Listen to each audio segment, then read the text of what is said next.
Quand on arrive à Trébédan, on passe la forêt et on se demande s'il y a quelque chose après, si on s'est pas trompé de route. Et c'est vrai que j'étais prête à faire demi-tour. Et non, en fait, on continue et puis on arrive. Et puis là, il y a une petite école avec les pierres, comme on peut en voir en Bretagne. Pour moi, c'est évident qu'on est incarné d'une mission quand on est enseignant. Et ça me plaît de me le dire en plus, d'avoir la sensation qu'on va avoir un impact sur ce que va être la société de demain.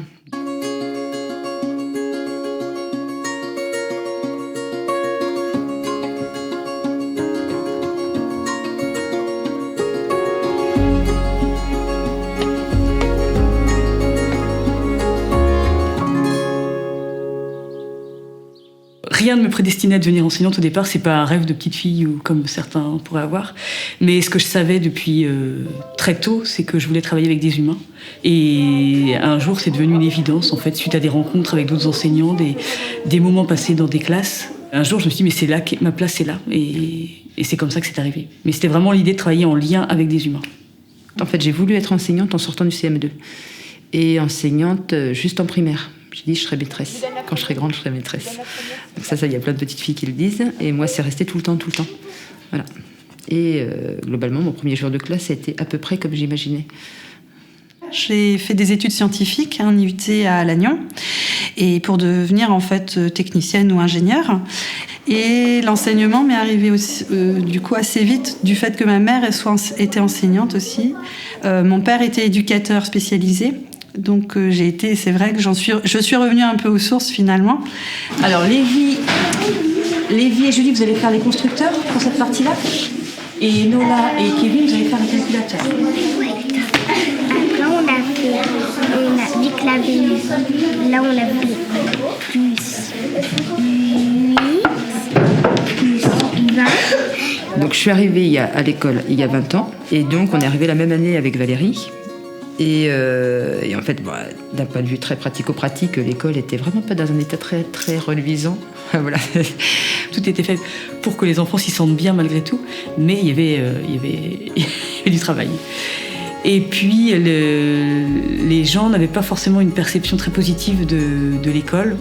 Et c'est vrai que y avait des élèves quand même avec des difficultés scolaires et des difficultés aussi d'ordre social. J'avais aussi des parents qui, au niveau de la communication, c'était pas forcément facile. Donc voilà, c'était pas comme maintenant. Pour Cassandra, premier conseil de classe, on a toujours un donneur de parole qui a un crayon. Donc pour avoir le crayon, il faut lever le doigt et c'est Yves qui viendra distribuer la parole.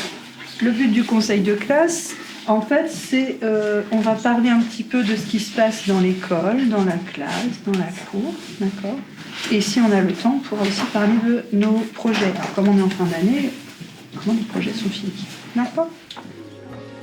On nous demande souvent d'où nous viennent ces idées, pourquoi avoir mis en place tout ça. En fait, ces idées, elles viennent des besoins des enfants et elles viennent des solutions qu'on a trouvées pour répondre à ces besoins-là. On n'invente pas des choses extraordinaires.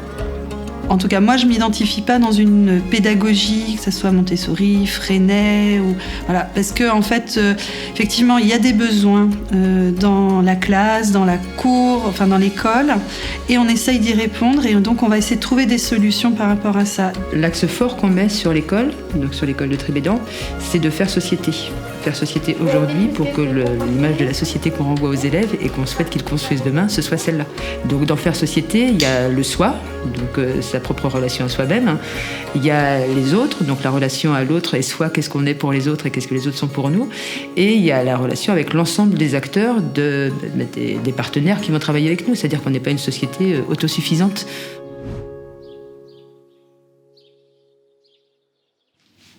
Pour nous, l'ouverture aux autres est vraiment essentielle. Et pour être bien avec les autres, il faut aussi être bien avec soi-même. Donc forcément, la relation aux autres passe aussi par la relation avec soi-même. Qu'est-ce qu'on est soi-même, comment on se sent soi-même. On est autorisé à faire entrer dans l'école des choses d'affect. Et avec ce postulat, au-delà de se sentir bien, que l'élève, quand il se sent bien, il va être plus disponible pour rentrer dans les apprentissages. Voilà. Donc par exemple, le travail sur les émotions, exprimer ses émotions, ça sert à ça.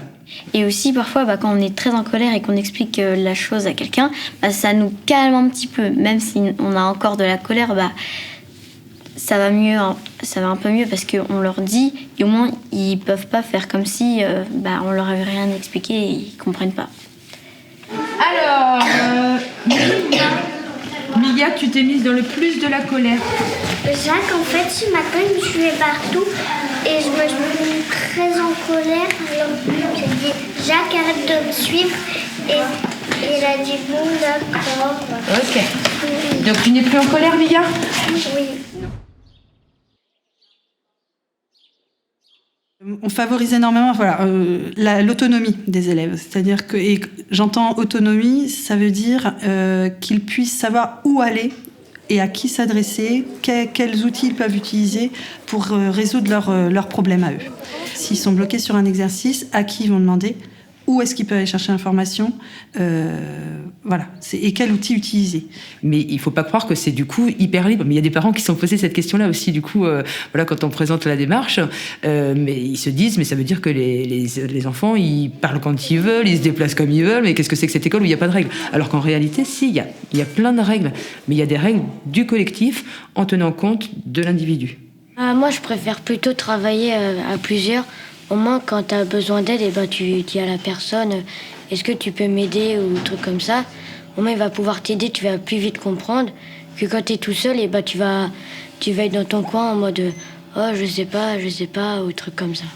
Puis de 10 à 1. Tu sais compter à l'envers un petit peu ? 10. Après ? Avant ? 12. 10. 9. 9. Après ? Avant 9, c'est quoi ? 8. Avant 8, c'est quoi ? 7. Avant 7. 6.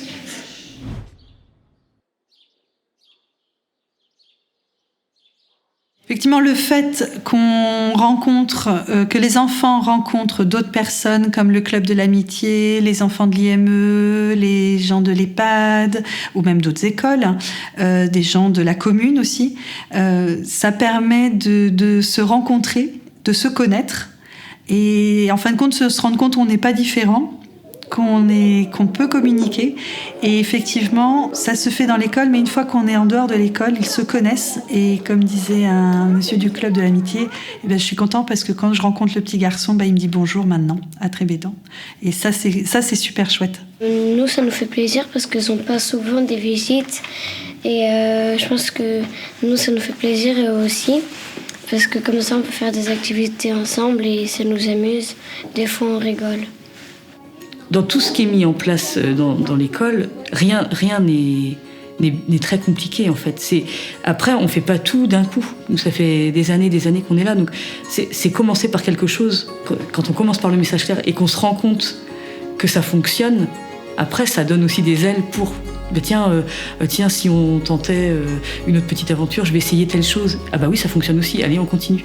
Et c'est vrai qu'avec Nolwenn et Valérie, le fait elles me proposent des projets et moi, je me lançais en fait en ayant des appréhensions quand même, mais toujours en me disant si, ça va le faire. Tu vas voir, c'est possible.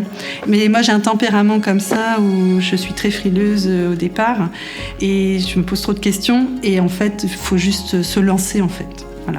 C'est évident qu'avec notre rôle d'enseignant, je me dis que ce serait vraiment dommage de ne pas le faire puisqu'on a la capacité de le faire et que ça a un effet.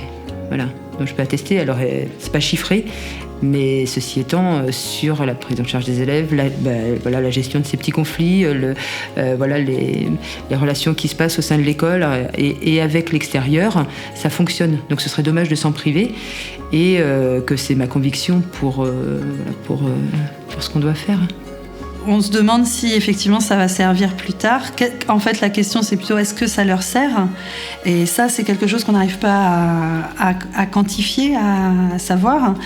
Mais on se dit toujours, on prend toujours le pari que forcément ils vont s'en souvenir. On se souvient toujours de l'école primaire et on se souvient toujours c'est pas de la leçon de maths qu'on va avoir faite, c'est du projet ou du conseil de classe où on aura parlé de telle chose à tel moment, ou tiens, la maîtresse nous a dit de faire un message clair. Enfin, c'est des petites choses comme ça à côté. Et je me dis que forcément, si ça a pu aider un enfant, même en primaire, à aller mieux, ne serait-ce qu'un, ou même plus tard, le pari est gagné. Voilà.